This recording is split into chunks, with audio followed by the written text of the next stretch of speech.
WNST ball period of our lives here for at least another 48 weeks or thereabouts. We're about 22 weeks away from getting to a Super Bowl, and the march begins right here, right now. This guy covers all things NFL for Bleacher Report out of East Ohio, which puts him somewhere between Cincinnati, Cleveland, and Pittsburgh, but his heart does reside in the AFC North anyway. He is the NFL analyst at Bleacher Report. We welcome Brent Sobleski back onto the program. You can follow his journey out on Twitter, and many do, at Brent Sobleski. First off, a happy new year to you, because we all love the NFL and the football season, and I know you've revved up your engines out there at Bleacher Report as well.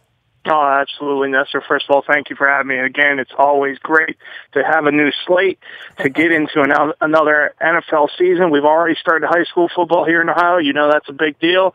You get into college with the full slate this weekend, and I'm stuck with this past weekend. And like you stated, I'm stuck in that terrible triangle between the Bengals, Steelers, and Browns, and all those fan bases. Yeah, some people think we don't play college football here in Maryland. Some people in Ohio might say that, or Michigan might say that on the Big Ten side. Went to Texas. He kicked a little longhorn ass over the weekend. So, yeah, we do know college football has begun around here. And certainly for the Ravens, and they are on the tip of everyone's tongue. And, Brent, I know you're a baseball guy, too, and we got the Orioles in the middle of a pennant race. But I don't think I've ever seen the Ravens in this circumstance where we're 21, 22 years in. Even the Billick years where we knew the quarterback and the offense wouldn't be so great, that the defense was going to lead the team. I think we all realize this is a very good defense. I don't want to get into comparing it to the Ray Lewis, Peter Boulware, Ed Reed, that era of all that incredible stuff that happened here for a period of time. But certainly with the offense, I don't remember ever sitting here on the eve of opening the season and having absolutely no idea what we're going to get on Sunday from the Ravens offense. Well, the defense is certainly the saving grace at this juncture. Of any team going through the NFL preseason, you had to expect the fact that the Ravens wanted it to end as badly as any other organization in the NFL due to so many injuries, so many setbacks, and things you just can't expect. For example, the John Urschel retirement, and them and Ozzie Newsome having to scramble to adjust overall to what it was happening this preseason. And to me, that uncertainty really will most likely go into the regular season, because you don't know exactly what to expect from multiple positions, not just your defense, which you expect it to be good, but you're not entirely sure. An offensive line, it's patchwork at this point, and Joe Flacco with back issues. I'd be kind of worried having 2 to 3 new starters along your offensive front when you have a quarterback with back issues. So to me, it's very uncertain in Baltimore, and they were the team that just was happy to get out of the preseason to get this regular season up and going. Brent, for you with the Ravens and this vaunted defense and the special teams that we know a little bit about, the whole thing's kind of disconcerting, but I've been on the phone with Cincinnati all week as well, and they have tremendous concerns about their offensive line. They think they can run the ball. They think they might be able to pass the ball with a little bit of protection, and they're missing some of their best players too. So, New England's going to have to go play without Edelman, right? I mean, it's not perfect anywhere right now. No, and that's not what I was trying to intimate, so I apologize if that was the case. Not at all. No, not at all. With Cincinnati, you're absolutely right. That's an offensive line where if you lose Andrew Whitworth and Kevin Zeitler, who were 2 of the best at their respective positions, no matter who you throw in there, it's going to be a downgrade of some form or fashion. They're going with 2 first-time starters, at least with Cedric Oboye playing left tackle, taking over the blind side for the first time in his career after being the first-round pick a couple years ago. Jake Fisher's taking over right tackle now. They played well in preseason, but you need to see how they hold up during the regular season, because there will be more complex blitz packages. They'll attack those young offensive linemen to see if they will be able to hold up and keep Andy Dalton upright. Because when you look at the rest of the Bengals offense, they're very talented at the skill position. Running back, you mentioned, Nestor. You add Joe Mixon. Everything off the field aside, he's a very, very talented runner. You have Jeremy Hill. You still have Gio Bernard as well. Tyler Eifert at tight end. They've upgraded a wide receiver, although, as you stated, John Ross will most likely miss the first game of the season, their first-round pick due to a tweaked knee. So these are teams all throughout the division, all throughout the league. They're trying to adjust. It just depends on how badly you were hit during preseason. And I wasn't trying to just call it the Ravens. You have teams like the Colts, for example, that looked absolutely horrid at points during the preseason, and they've had so many issues with injuries. The Los Angeles Chargers as well. And you just have to adapt. And in the NFL, as we know, Nestor, it's adapt or die, and because it's all about being able to survive this entire 16-game process going into the postseason. For you with the Pittsburgh Steelers and looming, I mean, they're clearly the better team right now, I guess, in everyone's estimation, and we've got 3 weeks of ramp up to get to them, and I know you live out in that sort of part of the world between Cleveland, Cincinnati, and Pittsburgh where all this stuff happens, but, I think Pittsburgh has some real reason to have some level of confidence going into this year. Now, I am interested to see how the back end of their secondary plays, as I always am, but I have full confidence that offense is going to be bringing it this year, week after week. Agreed. And that's when I look at the teams that can potentially challenge New England. Based on what we know now, Pittsburgh is one of those squads, despite what we saw in the AFC Championship game, because they're going to make certain changes. I also would have the Oakland Raiders up there. But to that point about the secondary, they went out and were very aggressive when the Cleveland Browns released Joe Hayden. Now, it must be prefaced by stating Joe Hayden is not the same player today that he was 3 years ago when he was a 2-time Pro Bowl performer, a second-team All-Pro. But what he does for Pittsburgh Steelers is helps them on two fronts. First of all, because of the way Tom Brady absolutely shredded them during the AFC Championship game, and it was horror show level that people that are going to see it this weekend might as well just put that game on because there was more bloodshed in that game than anything I've seen in a past defense for a long time. So they want to go with more man principles, and Joe Hayden, even if he's lost a step or two, is still one of the better man cover corners in the league, at least with his ability to jam at the line of scrimmage. Second of all, you now have a veteran you can lean on. When our team was primarily going to lean on Artie Burns, last year's first-round pick, and Sean Davis at safety, who was last year's second-round pick. So now you start bumping guys down the depth chart. And it allowed them, for example, to trade Ross Cockrell away at the deadline. So these are the things Hayden can bring. Is it still a spectacular group? Absolutely not. That Steelers defense is much better along the defensive line and linebacker than it is secondary. But it's an improvement, and that's what they were searching for. Well, certainly the Joe Hayden thing. I mean, when the Browns are making the Steelers better when the Steelers were already pretty good, it is a little disheartening, I mean, I'd hate to think that the Yankees and the Red Sox would gang up on us, you know what I mean? Well, it's one of those situations that if you make an organizational decision from the top, which the Browns did with Joe Hayden, you can't dictate where he's going to go once you release him. It's just that. Yeah, you got to go play him on Sunday right now. Exactly. But the thing is, Nestor, and you know this as well as I do, we've been around this league long enough. If your production doesn't match your paycheck, you're gone, man. You gone. And Joe Hayden had $11 million in base salary this year and a $14.4 million cap hit for the Browns. Considering the fact that he's been woeful at points the last 2 seasons, mainly due to injuries, it's hard to validate spending that much money on that player, even if you cut him and he goes to your quote-unquote rival. A lot of teams are going to lose here this week, Brent. Brent Sobleski joining us here from Bleacher Report. He covers the National Football League. He's a great follow-out on Twitter as well. Some of these matchups, I mean, Oakland and Tennessee, I don't know that there's two teams that I've heard more about. Oakland has to come across the country and take on this Mariota thing and all this expectation there. Somebody's going to lose there. 4 o'clock, Seattle and Green Bay. They both think they're going to be in Minnesota in 22 weeks. Someone's going to lose there. Ditto with the Giants in Dallas on Sunday night. Boy, there's no worse feeling in the world than being 0-1, and certainly the Ravens and the Bengals are going to have some feeling about that by Sunday afternoon. There are going to be some feelings hurt.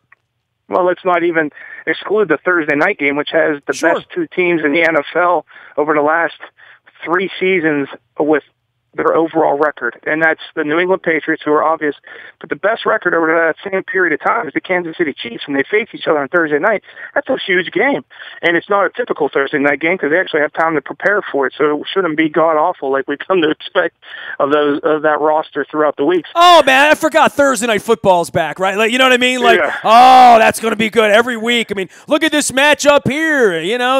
The Saints are playing the Falcons. Wow, let's go. Oh, man. And Nestor, I have the pleasure of covering those this year. That is part of my beat this year, so pray for me now.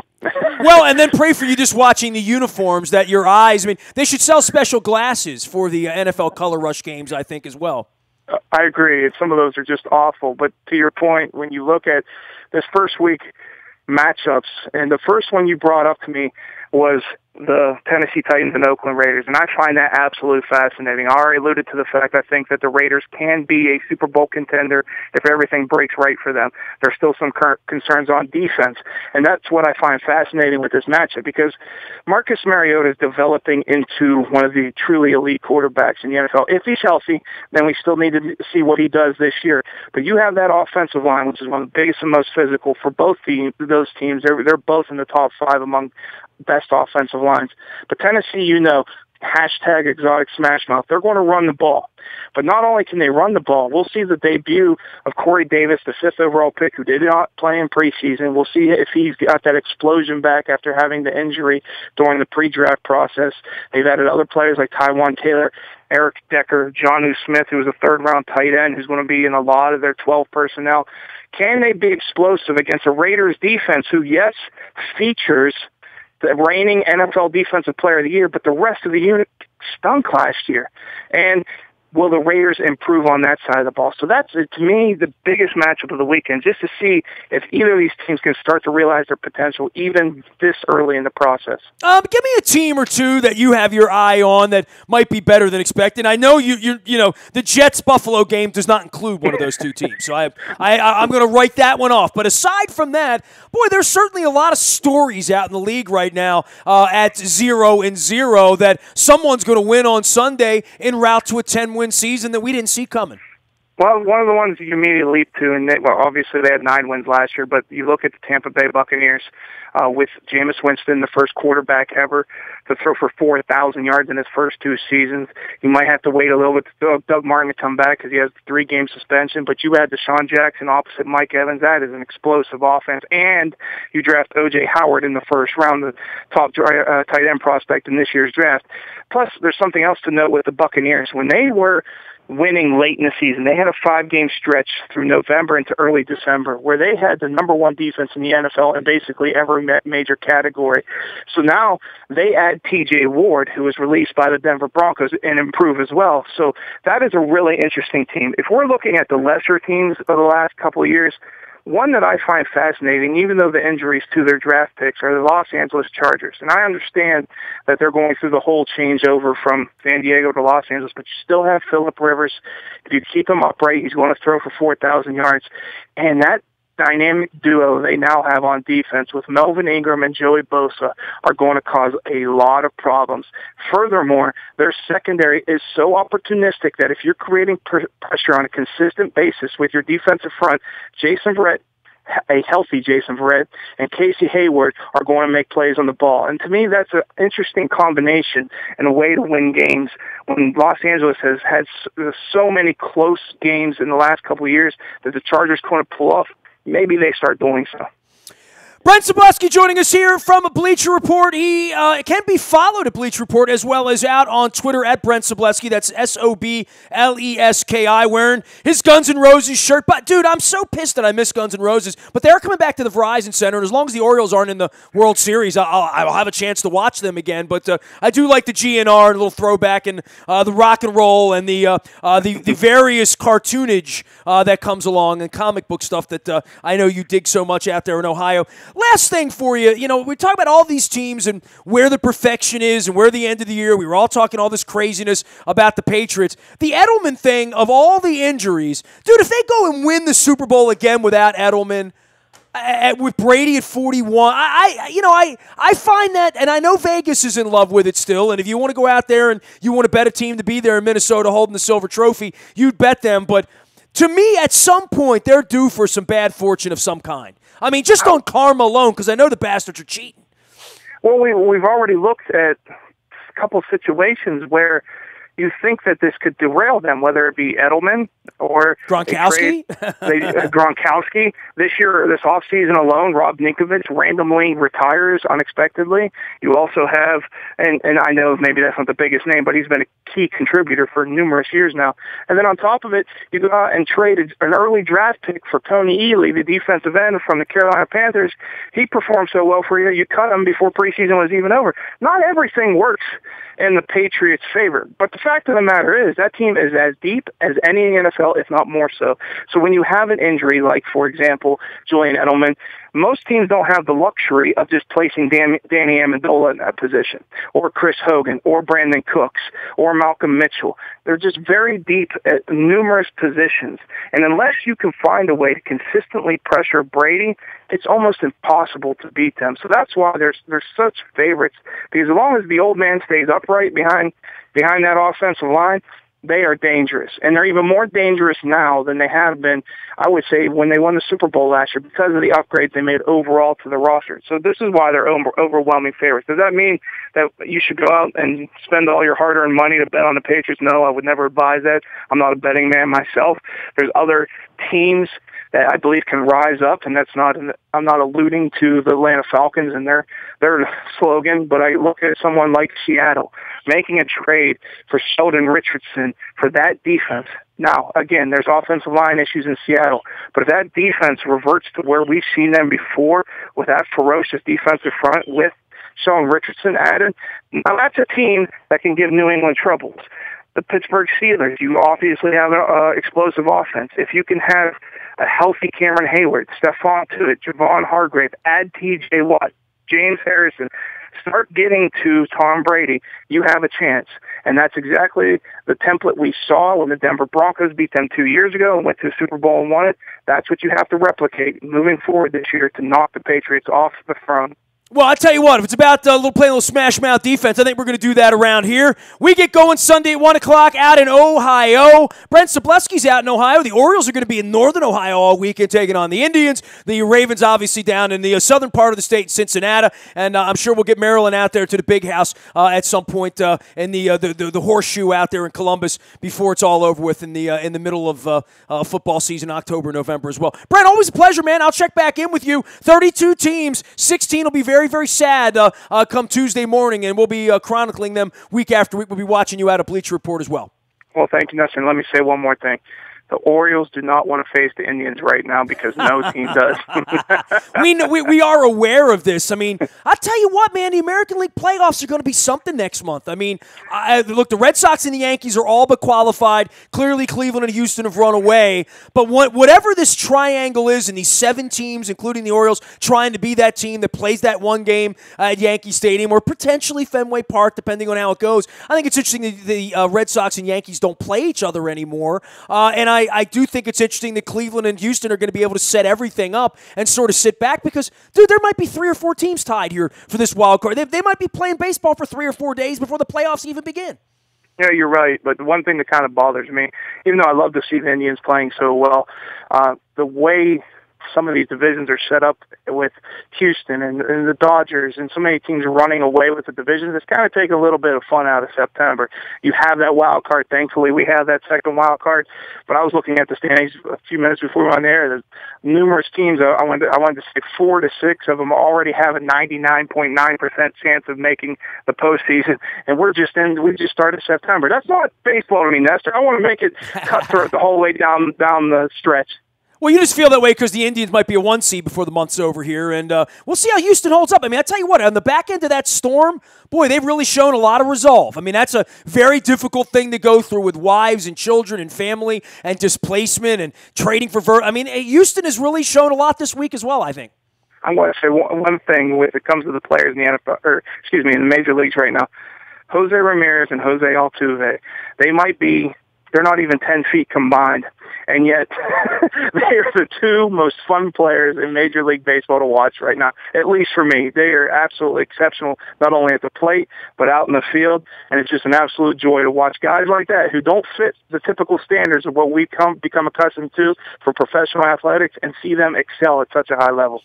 Always great to visit with you, brother. Keep the faith out there, and oh, how I hate Ohio. I will be putting my head on a pillow there this weekend as well, and I will skip the chili is probably a good recommendation there in Cincinnati. Brent, take care of yourself, man. Great having you on.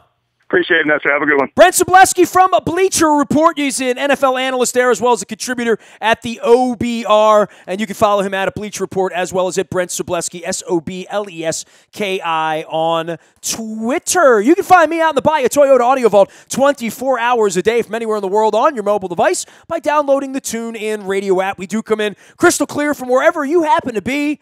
No static at all, just like Steely Dan, and I was heartbroken to hear about the death of Walter Becker earlier this week, so I do a lot of Steely Dan listening in my spare time. I think I wrote half of Purple Rain, too, to Steely Dan, Asian pretzel logic, but so much love for any Steely Dan fans out there. As I often say, no static at all, and of course that's a little FM reference there to our AM radio. You can follow us to London 2 weeks from now. On the Saturday before the game on the 23rd, we are going to be at near the O2 Arena, near the Emirates Air cable car. We're going to actually be meeting at the Fox at XL. It's a beautiful big sports bar and British pub with fish and chips and pints and soccer on the telly and all that. We're going to walk the 2 blocks, march, if you will, at 252 and take the Emirates Air cable car across the River Thames to the O2 Arena. That's what my group's doing. If you're in another group or you're there alone or with some friends, family, join us. Come on out. No tickets, no purchase, no online. Just come on out. Just get on the tube and come join us at the Fox at XL 2 weeks from Saturday and take the beautiful cable car ride over the Thames. I hope it's not windy. I hope it's not raining. I hope you're not afraid of heights, because I was a little bit. I got to post that video. I haven't done that yet. So I'll be doing that. Nasty at WNST.net makes me a very available individual. Facebook, Twitter, LinkedIn, Snapchat, Instagram, streaming live on our Facebook as well as our YouTube WNSTV channel. I am Nestor. We are WNST.net, AM 1570, and WNST Towson, Baltimore, and we never stop talking Baltimore sports.